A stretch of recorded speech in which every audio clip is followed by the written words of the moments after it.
Olá amigo, olá amiga, é bom estar contigo, partilhando contigo a Palavra de Deus. Partilhando contigo, neste caso, um estudo muito especial que é como nós podemos ser melhores gestores, não só da nossa vida pessoal, conforme nós vimos a semana passada, mas acima de tudo como nós podemos ser bons gestores para o nosso Deus, utilizando os nossos recursos para o desenvolvimento, para dar a conhecer Deus às outras pessoas. Por isso eu convido que partilhes os nossos links, o link da Rádio Tranquilidade, os nossos links do YouTube ou Facebook, 2 minutos com ele, para que os teus amigos possam conhecer também isto que a Palavra de Deus nos ensina. E hoje temos 5 histórias extraordinárias para ver.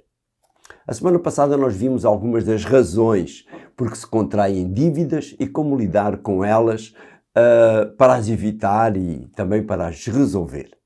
Esta semana nós iremos ver alguns exemplos de pessoas que administraram o seu tesouro, que administraram os seus bens, aquilo que Deus lhes dava, com a ajuda de quem os quer colocar exatamente no céu.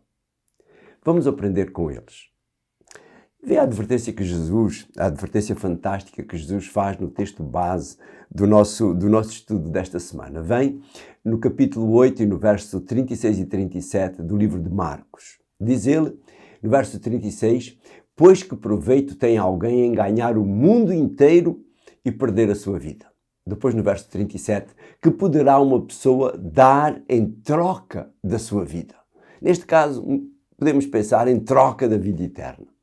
São diversos os textos onde Jesus nos adverte sobre a relação que existe entre a administração dos nossos bens, esta administração terrena e a nossa vida espiritual. Muitas vezes esses textos deixam as pessoas intrigadas, mas a sua verdadeira compreensão mostra-nos que não existe perigo em nós sermos ricos, desde que tenhamos em consideração os conselhos do nosso financial advisor, o nosso conselheiro financeiro. Vamos ver alguns exemplos de pessoas que seguiram os conselhos deste conselheiro financeiro e foram prósperos e ajudaram a prosperar a obra de Deus também.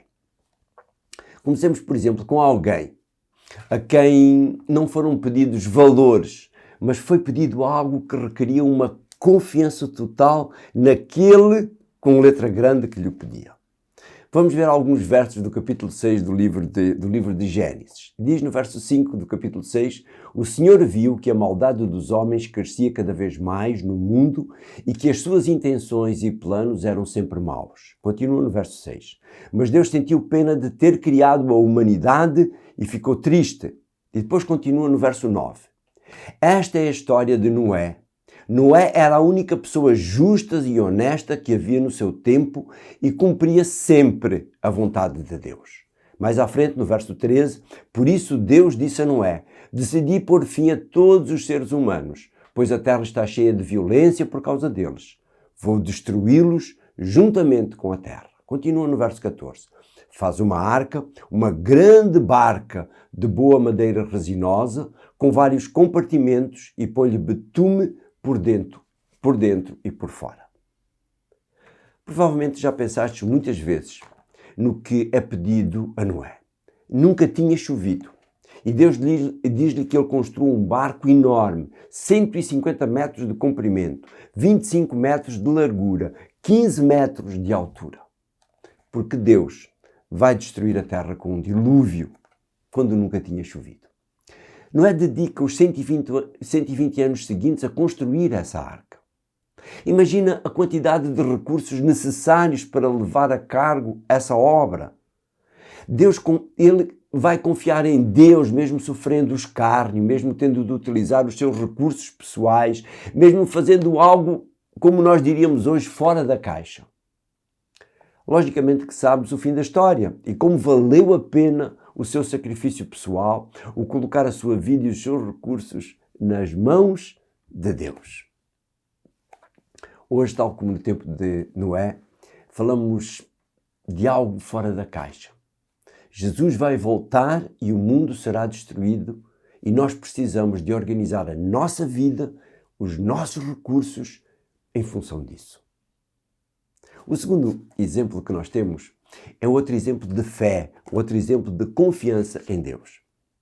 Vejamos como ele é introduzido em Gênesis no capítulo 12 e nos versos 1 e 2. Diz no verso 1, o Senhor disse a Abrão, deixa a tua terra e os teus parentes e a casa do teu pai e vai para a terra que eu te vou mostrar. E depois no verso 2, farei de ti um grande povo, hei de abençoar-te e tornar-te famoso. O teu nome será uma bênção. A história de Abrão não é muito diferente da história de Noé. Deus pede-lhe que deixe uma das civilizações mais avançadas do seu tempo e vá, literalmente, com a casa às costas para um local que ele não sabe onde é, a que distância fica, ou quanto tempo irá demorar para lá chegar e se esse lugar para onde ele vai é melhor que aquele onde ele vive. Ele tem de deixar a sua família, as suas raízes e com todas as suas posses, literalmente as suas posses, partir confiando em Deus. Por trás desta aceitação está a promessa de uma bênção. O teu nome será uma bênção. Mas no verso a seguir, nós temos algo mais. Algo que deve ter mexido com o sentido altruísta de Abraão. Pois era algo que não era só para si, era algo que podia ser feito através de si. Vamos ver agora o verso 3. Diz no verso 3, hei de abençoar os que te abençoarem e amaldiçoar os que te amaldiçoarem. E através de ti serão abençoados todos os povos do mundo. Sim, foi graças à fidelidade, foi graças ao altruísmo, foi graças à fé de Abraão que a mensagem de Deus chegou até nós. Abraão estava a depositar a sua vida, a sua confiança, os seus recursos, a sua família em algo muito maior. Como diz Paulo, escrevendo aos Hebreus no capítulo 11 e no verso 10, diz, Abraão estava à espera da cidade com bons alicerces, a cidade planeada e construída pelo próprio Deus. O que Deus prometeu a Abraão é também prometido a cada um de nós. A sua história deve ser uma inspiração para cada um de nós, para ti, para mim, para os teus amigos com quem tu vais partilhar este vídeo. A perfeição da mensagem de Deus não está só nas histórias inspiradoras, como estas duas que nós vimos. Está também refletida em histórias de erro, de pessoas que confiaram em si próprias, como as histórias de Judas, as histórias de Davi, a história de Saúl e tantas outras que encontramos na palavra de Deus. Está também na história de Ló, o sobrinho de Abraão, que terá sido contagiado pela fé do tio e o acompanhou naquela viagem, mas talvez cansado de tanto montar e desmontar tendas, cansado de procurar pastagens para o gado, ter de resolver questões relacionadas com a gestão dos seus rebanhos e a gestão dos rebanhos do tio, ouvir as reclamações da família, dos pastores. Em determinado momento ele decide fazer uma escolha. Vejamos aquilo que dizem os versos 5 a 7 do capítulo 13 de Gênesis. Diz, também Ló, que acompanhava Abraão, possuía rebanhos de ovelhas e de vacas e muitas tendas. No verso 6, por isso, não podiam habitar juntos, porque não havia espaço suficiente para a riqueza que cada um deles tinha. Surgiram, pois, conflitos entre os pastores de Abraão e os de Ló. Se Ló sentia os problemas, Abraão também os sentia, porque eram problemas que eram comuns a eles. No entanto, a atitude perante os problemas era completamente diferente. Vejamos então agora aquilo que acontece nos versos seguintes. Então diz no verso 8, então Abraão disse a Ló, não devem existir desentendimentos entre nós nem entre os nossos pastores, porque somos da mesma família. Tens o país inteiro, diz o verso 9, à tua disposição para poderes escolher, está Abraão a dizer a Ló. Peço-te que te separes de mim. Se fores para a esquerda, eu vou para a direita. Se fores para a direita, eu vou para a esquerda. Depois diz no verso 10, a completar, Ló olhou para o vale do Jordão. Tinha bastante água e era como um jardim maravilhoso semelhante ao Egito, estendendo-se até à região de Soar. Isto foi antes de Deus ter destruído Sodoma e Gomorra. E no verso 11, então, Ló escolheu por isso o vale do Jordão e encaminhou-se para o Oriente. E assim se separaram um do outro. Ao olhar para aquele vale, talvez Ló tenha pensado que estavam a chegar ao lugar que o Senhor tinha prometido ao seu tio e não pensou duas vezes perante a sugestão do tio. Ele não pensou tampouco que o tio era mais velho, que o tio era o patriarca da família, que o tio devia ter a primazia. A sua falta de ética familiar, a sua ganância, a sua falta de altruísmo levou-o a fazer uma escolha fatal para a sua mulher, e depois para a sua fortuna, e para a sua fortuna também, pois perdeu ambas com a destruição de Sodoma e Gomorra. A história seguinte é um misto das anteriores, da satisfação dos interesses pessoais, como foi o caso de Ló, mas também da fé e da confiança em Deus que teve Abraão, quer Noé. É a história de Jacó. O nome de Jacó significa enganador. Como sabemos de uma parte da sua história, ele acabou, por fim, começou enganando, mas acabou por ser enganado pelo seu tio, para a casa de quem tinha fugido quando enganou o seu pai e o seu irmão. Foi enganado com a esposa, escolheu uma e na noite do casamento deram a irmã. Teve que trabalhar de graça, tinha trabalhado de graça por causa da mulher, mas teve que trabalhar mais 7 anos por causa da mulher que realmente amava. Esses 14 anos de trabalho para obter aquilo que desejava foram anos de reflexão para Jacó. Reflexão sobre os seus comportamentos, sobre a bênção que fora prometida ao seu avô Abraão, e acaba por se manifestar no seu regresso a casa, naquele encontro que ele tem no regresso a casa, nesse encontro com Deus, que está relatado nos versos 29 e 30 do capítulo 32 de Gênesis. Diz: "E o homem continuou: Desde agora em diante o teu nome não será Jacó, mas sim Israel, porque lutaste contra Deus e contra os homens e saíste vencedor." E no verso 30, Jacó perguntou-lhe: "E tu, por favor, como é que te chamas?" E ele respondeu: "Que interesse tens tu em saber qual é o meu nome?" E abençoou-o. A história de Jacó mostra-nos que Deus nos dá sempre uma segunda oportunidade. Às vezes é uma terceira ou quarta oportunidade ainda. Jacó errou enquanto confiou em si próprio, mas prosperou a partir do momento que passou a incluir Deus como seu sócio.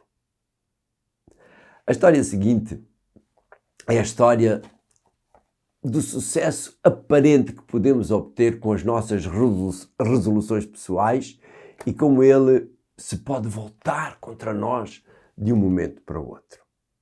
É a história de Moisés, a história improvável quase do filho de uma escrava no Egito que se torna o sucessor de Faraó e possível libertador de 1 milhão de escravos, mas que ao tentar fazer essa libertação por suas mãos, tem de fugir e deixar para trás a possibilidade de se tornar Faraó, para ir viver no meio das cabras no deserto.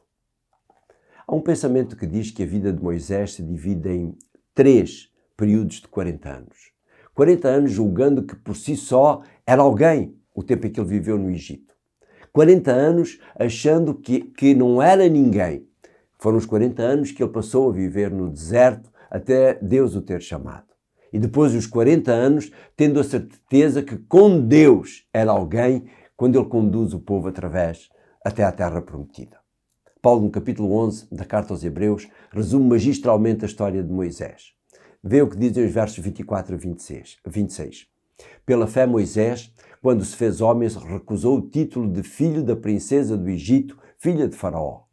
Antes quis sofrer maus tratos com o povo de Deus do que gozar por algum tempo o prazer do pecado. E no verso 26, achava que ser desprezado como o Messias havia de ser, tinha muito mais valor do que todos os tesouros do Egito. É que ele tinha os olhos postos na recompensa futura, tal como aqueles homens que vimos no passado. Moisés tinha os seus olhos no futuro. No momento em que abandona o Egito, ele não sabia, mas nos 40 anos que passou no deserto com Deus, Deus mostrou-lhe e ele aprendeu a confiar, a ter fé, a ter força que lhe faltava para aquela tarefa que ele tinha à sua frente. No Egito ele tinha tudo. Quando foge, deixa tudo. Muito mais daquilo que Noé, Abraão ou Jacó possuíam em termos materiais. Ele tinha muito mais do que isso como futuro faraó. Mas ele deixa tudo para se tornar um simples pastor, para depois Deus o utilizar para libertar aquele milhão de pessoas. Talvez a melhor maneira de nós terminarmos o nosso estudo é com aquilo que Paulo diz no capítulo 11 da Carta aos Hebreus, nos versos 39 e 40. Presta atenção. Todos estes, embora louvados por causa da sua fé, não chegaram a receber as promessas de Deus. E agora no verso 40. É que Deus tinha previsto para eles e para nós um plano melhor. E por isso, não quis que eles, sem nós, atingissem a perfeição. Sim, prezado amigo ou prezado amigo, depositar tesouros no céu significa incluirmos Deus na nossa vida material, como nosso sócio, como nosso conselheiro financeiro, como nosso consultor de gestão. Assim, evitaremos os erros de uns, mas acima de tudo, nós alcançaremos aquilo que está prometido a outros e o sucesso que eles obtiveram também. Deposita os teus tesouros, deposita a tua confiança naquele que não falha, o nosso Deus. Obrigado. Obrigado, querido Deus. Obrigado pelos teus conselhos, obrigado pelas tuas advertências, obrigado pelos exemplos que nos dás. Que eles possam inspirar esta amiga, este amigo, a incluir-te sempre na sua vida. Dá-nos a tua paz, dá-nos o teu cuidado, te pedimos em nome de Jesus. Amém. A nossa lição da semana que vem é outra lição importantíssima. Diz, utilizando também uma frase de Jesus a um destes meus pequeninos. Por que é que Deus nos chama? Por que é que Deus nos ajuda com os nossos recursos? Será para usarmos só para nós próprios ou podemos ser as mãos ou os pés de Jesus ou os pés de Deus, as mãos de Deus para ajudar outros também? A semana que vem encontramos-nos aqui para descascar este assunto. Um abraço e até lá!